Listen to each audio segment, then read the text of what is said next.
हरे कृष्ण। ॐ नमो भगवते वासुदेवाय।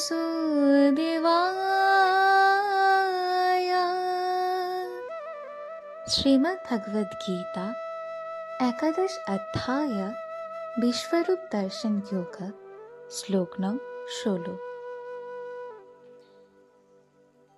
अर्जुन उवाच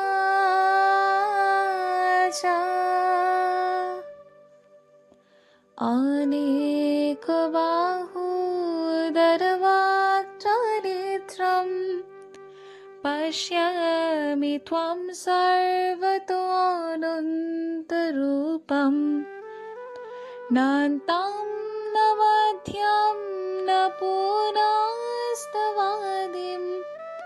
पश्यामि विश्वेश्वर विश्वरूप। অনুবাদ: হে বিশ্বেশ্বর, হে বিশ্বরূপ, তোমার সর্বত্র ব্যাপ্ত অনন্ত রূপে অনেক বাহু, উদর, মুখ এবং নেত্রসমূহ দেখছি। আমি তোমার আদি, মধ্য ও অন্ত কিছুই দেখতে পাচ্ছি না। হরে কৃষ্ণ।